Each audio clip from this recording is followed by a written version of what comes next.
do a few plugs for www.veteransnetwork.co.uk, where you can see more of these podcasts, read more of our blogs, and interact with other fellow veterans through the forum. And there's also veteran-owned businesses on there as well that are actually connected with each other and there for the public use. All right, let's just roll into it, and hopefully we'll get a few more views as we go. Right then, so tonight is the first ever VetNet Live. First time Veterans Network's going live with a live podcast, and I have the great pleasure of being joined by two fellow veterans, Rich and Chris from YaSkinsWaterproof. They're starting to make a little bit of a stamp now in the social media world, and they're also starting to actually get out on the ground as well by organising events in the adventure activities and outdoors sort of stuff in the real world. So let's get started. I want to talk about you guys as veterans. Rich, tell us a little bit about yourself, a little bit about your military background. So I grew up in the northeast in Middlesbrough and realised at quite a young age that it's rubbish. So joined the army at 16, did 12 years in total, two free for the Queen, obviously, as a boy soldier. Did tours of Iraq, Afghan, Northern Ireland. Sort of specialised around the ECM side of things, the electronic countermeasures side of things. As part of the OMLT, or the omelette in Afghan. And then when I left the army in 2010, I had like a civvy job around the ECM sort of things for about a year. Got itchy feet and then ran away to Afghanistan for about 3 years on the circuit. And then I bought a pub, and now I'm working at Ericsson. And that's me in a nutshell. And Chris, what about yourself, mate? What was your background? So yeah, I was 18 when I joined the army. I'm a Yorkshire lad, sort of born and bred. 18, joined the Royal Signals. About 6 or 7 years in from being in the Signals, I was a tech. I actually transferred across to the engineers and became a geotech, so turbo geek, basically, on the map side and surveying and all that. Left the army in 2011 after tours of Bosnia and Iraq, and then panicked on leaving, to be honest. Just was rubbish in the resettlement phase, too busy on the beer and not sorting my life out, and ended up out in Afghan on the circuit, which is actually where I met Rich. As much as we were the same trade in the Signals around the same time, we never bumped into each other, and ended up working together out in Afghan and laughed on more than one occasion. We tore it up a little bit while we were out there. It was good times. I ended up doing 5 years in Afghan in total, or just shy of. And now I'm a project manager, sort of information security manager for an insurance company. But yeah, it's not my bag, so it hopefully won't be forever. The transition from the Armed Forces to Civvy Street, do you reckon it was quite similar with you both? Like you shared common ground because you both ended up in the CP world, both ended up back in Afghanistan where you both met each other. So I sort of have to feel there's some sort of common ground there that brought you back together. For me, generally, like I say, I had a normal job, if you like, a 9-to-5 type job for a year after I left, and it didn't suit me because obviously I was 16 when I joined, and then 28 when I left. However, the normal grind of going to work at 9 and finishing at 5 was sort of hard to get my head around. So that's why I went out to Afghan, if you like. That plus money. Obviously, it's a tax-free environment. And it gives you a bit of chance to save a bit of money because you're out there most of the time rather than spending it. So for me, that was pretty much the way through. I'm not sure about Chris. Yeah, mine was nothing more than blind panic when it comes to near the end of the resettlement phase. I just didn't feel ready for Civvy Street. I also, at that point, didn't want to be in the army anymore. I'd had my fill of it for more than one reason, but I was done with it completely. So pressed the magic button. Started the process and leaving.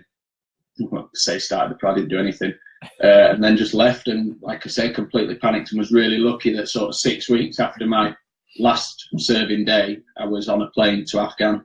It all it tied in quite nicely. Was only going for a year to save a bit of money. Ended up there for nearly 5. Pretty standard, I think, across the CP world. Lads go for 6 months a year to have a bit of brass in the pocket and then stay forever. We know lads that have been out there a decade plus now, still doing the same job. Whilst we're on that subject, and before we push on to the main subject of this conversation, I just want to clear a few things up, because CP seems to be the go-to option for ex-forces, when they initially leave the forces. It's like they want to get out of certain army life, certain bits of it, but they want to maintain other elements of it, i.e. being on the ground, operating. What's your perception of the CP world? Like, is it as cracked up as what blokes say, or is it difficult? No, absolutely not. It's glorified taxi drivers armed, in my opinion. And most guys will tell you that as well, to be fair. They're not out to say that it's anything that it's not. Well, most of the guys that I've come across aren't. But for me, a lot of people left the army specifically for that reason as well, because the attraction of the financial benefits. However, that's reducing now. So although it's still tax-free, they're bringing the wage down to the point where you can have an half-decent civvy job and make similar amounts of money. Do you know what I mean? Yeah, definitely. It's a strange one. It's something that I would now, having been out there for so long, sort of not warn people off, because everyone's got to find their own path and do what they want to do. The best part of it for me was there was very little of the old military bull, for want of a better word, except but all the contract were all ex-military, so there was all the banter, the same muppetry going on. You know what I mean? I was acting like idiots, trying to get out as much work as we can. Little shout out to George Sutherland, who had to put with me and him for a long time. He was our boss. So I wouldn't warn lads off, but I'd say be wary and be sure it's what you want to do before you go, because it isn't. I don't think it is what it used to be, and that's before I ever went out there. Like Richie says, a lot of it now is spent sat in armoured cars outside office blocks or whatever, and you're just a bit of an armoured taxi driver. If you're okay with that, great, crack on. Yeah.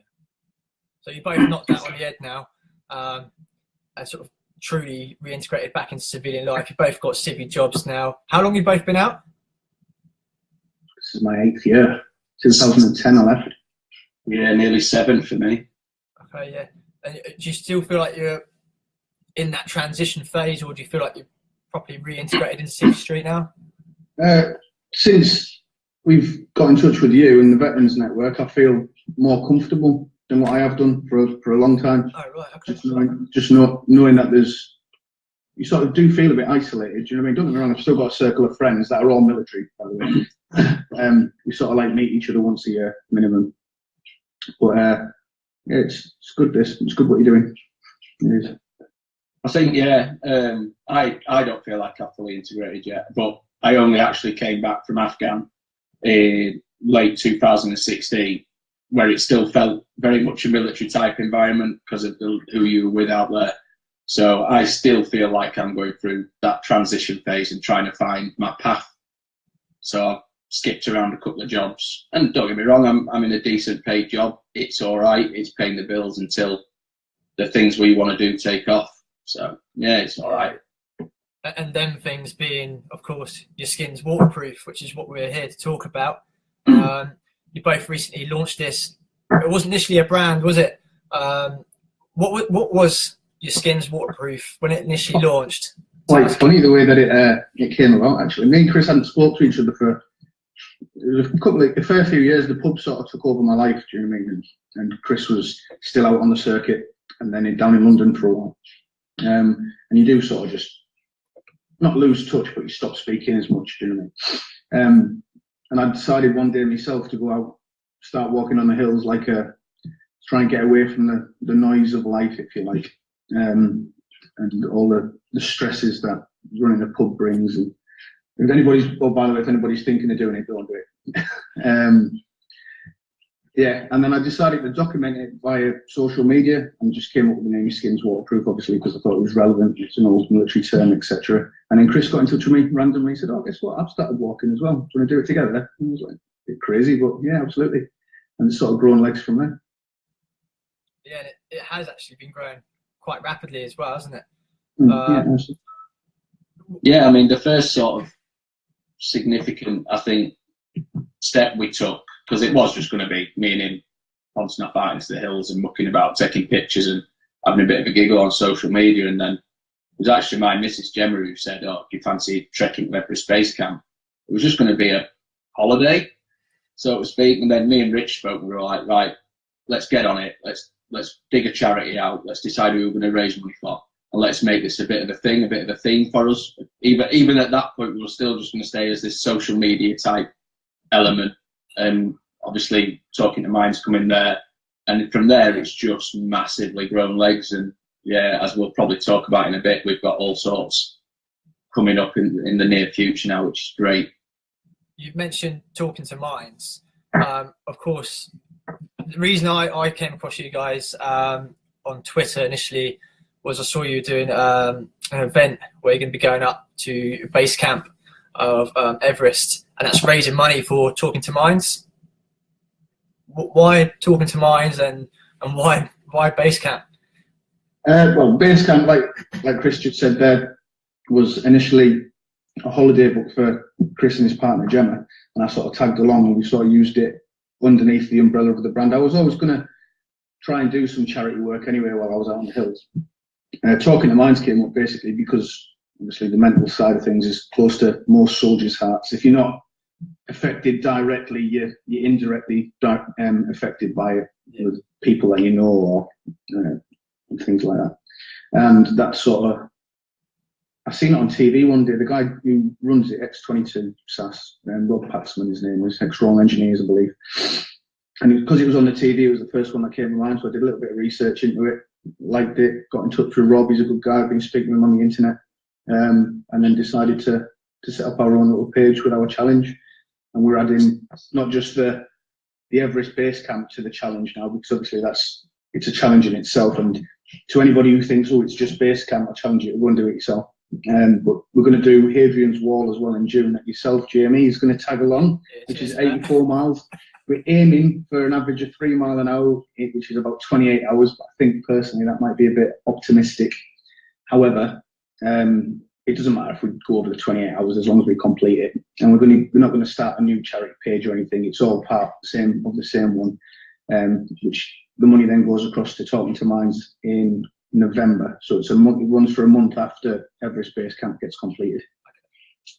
So we put links into that after the live feed and direct everyone to that. If they could kindly give donations to that, that'd be great.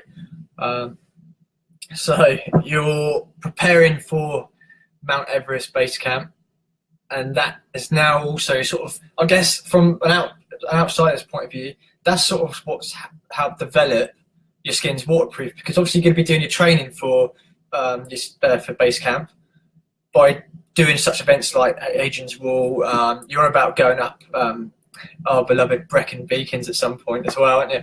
Yeah. But you're also drawing other veterans together to go and do those events with you, and that's what I feel is building YaSkins Waterproof, and you're sort of building your own community of veterans there, doing crazy events like that, putting miles on your legs. Wouldn't you agree? Absolutely, yeah. Like Chris, fire over that. Yeah, so it was, again, just another sort of madcap thought. I was sat on the sofa just watching TV, and I hit Rich on WhatsApp, and I was like, what about a wild camp type thing? Mate, as much as YaSkins Waterproof is going to be right across business, it's going to be a business functioning across every civilian street. We don't want to lose ties with the veteran side of life. That's where we've both come from. That's what's inspired this whole venture, and we want to keep supporting the veteran community. So the first step in that is what we've called the wild camp, where it's getting any veterans who want to come along back out into the hills. We're going to go for a 10-mile stab round Sutton Bank up in the North York Moors, pitch tents or hammocks, whatever it may be, light a fire, crack a few beers open, and just chat shit like we used to. Yeah. You know, and that's what it's all about. It's an ideal networking opportunity for people. We've had people messaging us on YaSkins Waterproof about, oh, we could think of doing this and that together in the future, which is great. Do you know what I mean? It's all like you've done on Veterans Network, promoting other veterans out there, trying to make a go of things as well. Yeah, and we've had feedback, because not everyone can get up to North Yorkshire for a weekend.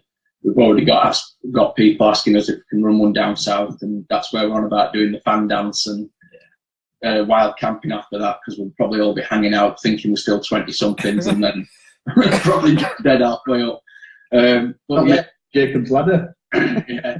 So that's a real positive, and that has helped grow YaSkinsWaterproof as a brand, definitely, because a lot of veterans have jumped on board and given us this push with promotion. Obviously, you got on us very early doors, Jamie, with Veterans Network over the whole base camp thing, and that's been a huge aid to us as well. And every day now, it just seems to be growing legs in one way or another. It's brilliant. It's occupying pretty much all my time, which is great. Yeah. Do you feel that it's giving you something to focus on now? Like, for me, and I'll open up now as we're live to the public, Veterans Network started out as some civvy, and that started out for me, I guess, at the time I didn't know it, I just needed something to focus on, I think. I needed a little bit of something other than everyday, ordinary 9-to-5 work. Something to get me out of bed in the morning, you know. Is that the same for you with YaSkinsWaterproof? Yeah, absolutely. It's anything to keep me out of my own head, if you like.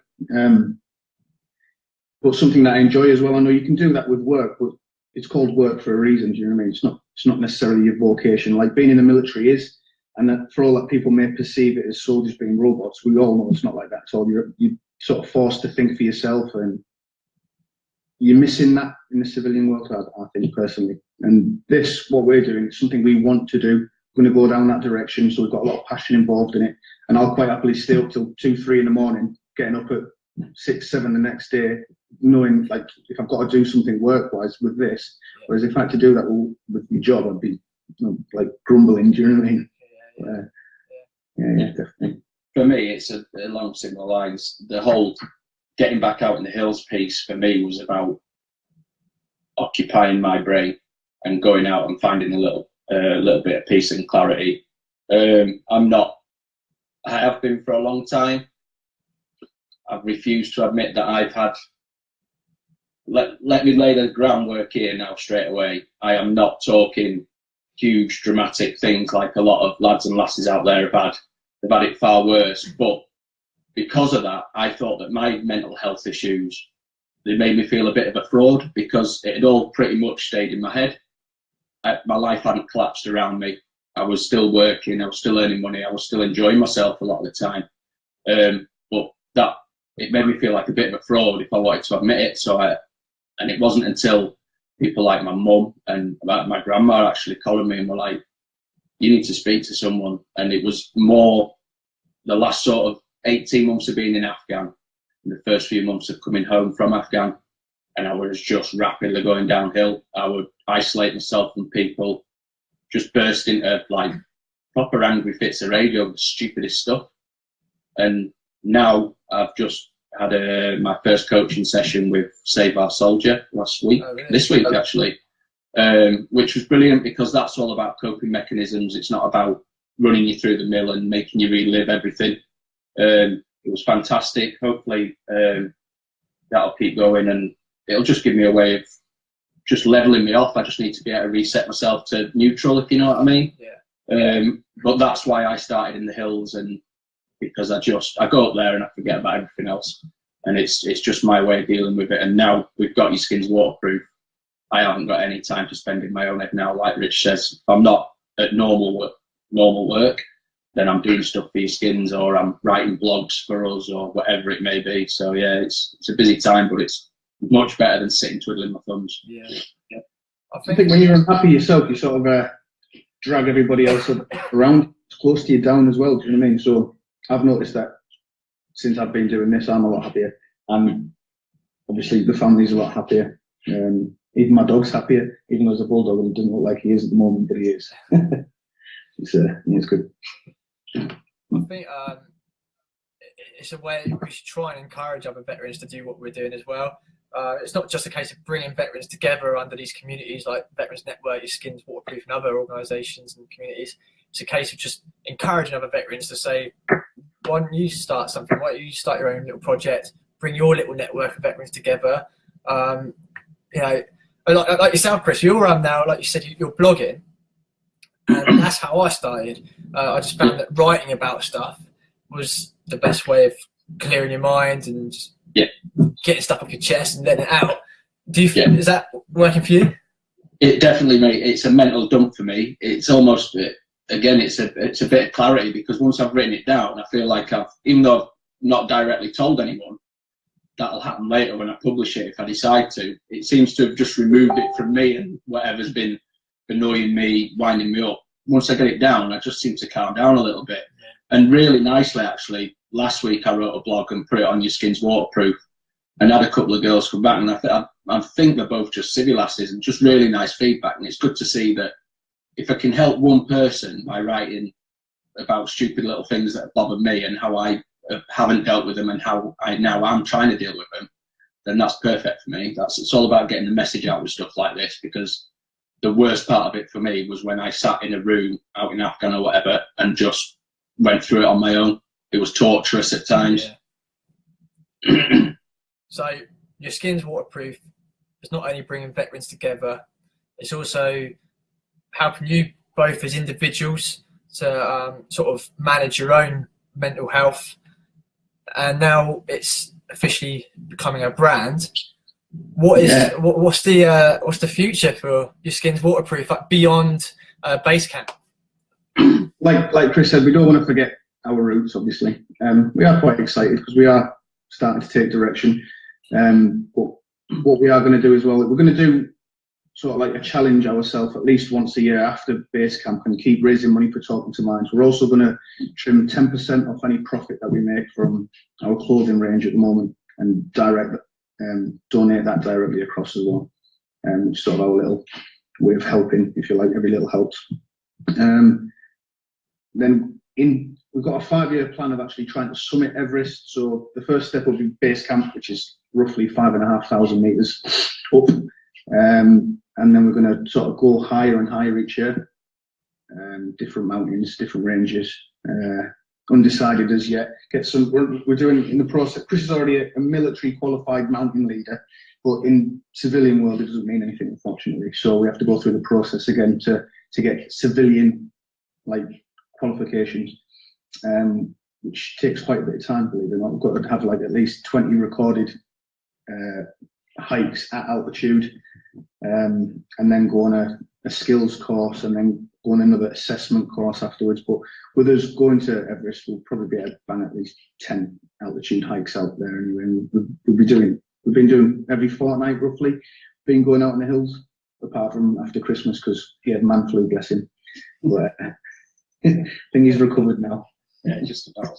Oh, brilliant. So you're gonna. Yeah, so I mean that's one side of it. So like Rich touched on, we've got the clothing range, which we're probably hoping might appear in middle of March, early April. We're really excited about that because it's top quality gear as well. We're really not mucking around with this stuff. Proper outdoor clothing that people will be able to use out in the mountains and stuff like that. So that's really positive. Like Rich says, we're going to continue challenging ourselves and others, Jamie, so you won't be getting out of it. And for me as well, it's about promoting the outdoors. As much as we want to stick with the veteran community, it's about promoting the outdoors in general as well. And I want us to be leading expeditions both in the UK and abroad. Like I'm very sorely tempted either 2019 or 2020 to run our own base camp expedition from Luckler up to obviously Everest base camp.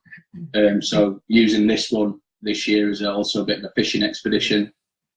Learn a few of the personalities up there, the tea lodges, the Sherpas, whoever it may be, all while trying to crack higher and higher altitudes. Might do one up Island Peak as well, because that looks good fun. So there's just loads going on, and it's brilliant. And the more we can just engage, certainly with the veteran, you know what veterans are people like. So when we were soldiers, we want to get stuck into something. You want something to aim for, a goal. And I don't think you lose that when you become a veteran. So the more that want to tag along with us, especially once we become mountain leaders and all the rest of it, and we can officially take people out, then people will be more than welcome. And another branch we have spoken about, which may come, I mean, we're talking quite a way down the pipeline, but it's sort of a vision and a mission for the future is there's a lot of vets and stuff out there who have got quals in the outdoors, whether it be kayaking or anything like that, who don't want the hassle anymore of setting up a company. They just want to get out on the water with and instruct and enjoy it. that's where your skins again can come in. We can be that overhead, and we can basically subcontract out to these people. Stuff like that. So that's another idea. Don't get me wrong, that's not the last 3 ideas. We're always pitching madness at each other, but they're the ones we're really sort of concentrating on for now, and then I'm sure it'll just grow legs from there. Yeah, I have no doubt as time goes on, you'll adapt, develop, and grow. You just keep bouncing ideas off each other, and you'll have other veterans integrate with your Skins Waterproof. It'll probably throw ideas at you and say, "Oh, why won't you do this?" And that's a good idea. So, where can the veteran community, or the community in general, where can people get in touch with you about linking in with these events that you're putting on? So at the moment, the events sort of get put out on our Facebook page. So it's either type in YaSkinsWaterproof, Waterproof, all one word, or Facebook is at YSWUK. Twitter is at YSW_UK, and the same for Instagram. Like I say, we're in the process of getting a website up and running, and there will be an event section on that as well. Oh, cool. So you'll be able to go directly to the website and see what's going on. So when we say events, there'll be events like the Wild Camp that'll be on there, and then our expedition will be on there as well to base camp or anywhere else that we want to go afterwards. Do you know what I mean? Even if we decide we're going to go out and go walk Scarfell Pike or Ben Nevis or whatever, we can put that on there. These are the time and details. If you want to come along, if not, then we'll just do it on our own. But yeah, plenty of avenues to keep tabs on what we're doing. Good drills, lads. I'm looking forward to it. I'm looking forward to joining you. I say I'm looking forward to joining you on a few of these hikes. I don't know yet. I've got to put a few. What else I was in for with this Hadrian's Wall thing. It's been said now, and now he's got to do it. Yeah. Oh yeah, I've said it now. It's happening. So I was hoping to get a few comments, questions for you guys from those who are watching. So far, all we've got is from Will Farmer, one of Veterans Network's co-directors, says, "Who's that ugly bloke on the bottom right-hand corner?" So, cheers for that. Who's bottom right? He's obviously got taste, hasn't he? Well, on the feed, unfortunately, that's me. But guys, thanks for taking the time to speak with us tonight. I really appreciate it. Obviously, it's a Friday night. You're probably, being Northerners, there's other places you'd rather be right now, i.e. on the bottle. But I look forward to joining you on the 10th of March. And I hope there's other veterans that will join us. Go to YaSkinsWaterproof Waterproof social media pages to find out more about that. I will be sharing out on Veterans Network throughout anyway, and it'd be great to see a load of veterans there for that. Is there anything else you guys want to say before we wrap this up? Beer. All right, that's it from VetNet Live.